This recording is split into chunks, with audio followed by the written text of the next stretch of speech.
Hey, good morning, friends. Pastor Jason with our Tuesday check-in. I'm going to share with us this morning something that I came across doing some reading this weekend, and it just fell right in line with one of the scriptures that Pastor Bob shared with us on Sunday. I think just fits so well into this What If series for us. I'm going to share a bit for us. This is Matthew chapter 23. Verses 23 and 24. Matthew 23, verses 23 to 24. This is Jesus speaking, and he says, "Woe to you, teachers of the law and Pharisees, you hypocrites!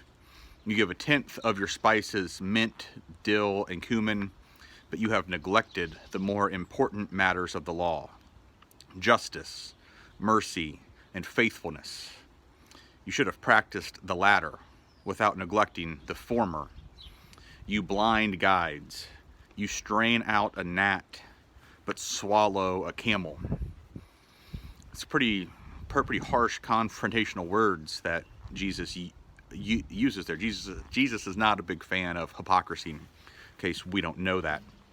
Want to share some thoughts on that passage from a book called Not a Fan, written by Kyle Idleman. This book's a few years old now. You might have read it. Not great book, very challenging in a lot of ways, but a really good book.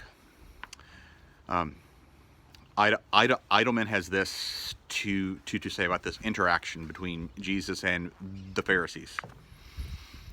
So they being the Pharisees and the teachers, they made a big deal over the more detailed matters of the law, and in some cases, rules that they had come up with on their own, but they were overlooking what was really important.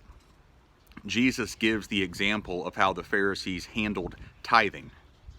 The law required tithing of grain, wine, oil, and the firstborn of flocks.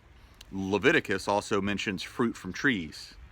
But the Pharisees had greatly expanded this to include a tenth of even household spices. Jesus doesn't say that this is wrong, but points out the problems, that they are missing the big stuff: justice, mercy, and faithfulness. And then the author, Kyle goes on to kind of rewrite that passage of Matthew, saying that if Jesus were to come and speak to us today, what if? What if Jesus comes and says something like this to us today, friends? And I invite you to hear this. This is a reworking of Matthew 23, verses 23 and 24. It says, "Woe to you, fans! If you would be as passionate about feeding the poor as you are your church's style of worship, then hunger would end this week. Woe to you, fans, if you sacrificed as much to care for the homeless and hungry in the community as you do for your church building or place of worship, the need would be wiped out. Woe to you, fans, if you would be as zealous about caring for the sick as you are about a Christmas tree being called a holiday tree, then health insurance wouldn't be a problem. We end up straining gnats, but are not paying any attention to the camels." As we consider what's possible for us when we let possibilities guide us, when we approach the idea of stewardship or service or just living in society right now from an idea of what if the greatest things are possible? What if we're not so caught up in all the fine details and all the minutiae, if we're not distracted by the obstacles and by the challenges, but we focus on the possibilities? What amazing things can we do? What is possible for us right here in this Montford Heights community if we focus our priorities on the right things, we focus our priorities in the right places, if we don't get so hung up in the finer things, or if we don't get so hung up in trying to appear more righteous than anyone else,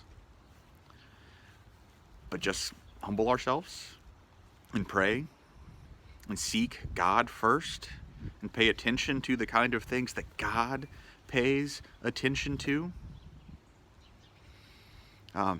that's life altering, that's paradigm shifting, friends, if more of us can get there, if we can get there. So continue, friends, continue, probe, dig, look into yourself, come together in small groups, reach out and talk to someone, share what some of those big ideas are that you might have. If God is laying something on your heart for a ministry, for a mission, for something just to help people, let us know. Let's see what that we can do. Start focusing on the things that God focuses on, and not all of the little small personal preferences that we think really matter, because ultimately none of that does. Friends, thanks for spending this time together today. I'm sure I'm going to be sharing from this book, Not a Fan, a bit more with us in these coming weeks. But thanks for spending this time together today, friends. Hey, stay warm, be safe, and be well. Remember how much that you are loved, and we will see you soon. Thanks, friends. Bye.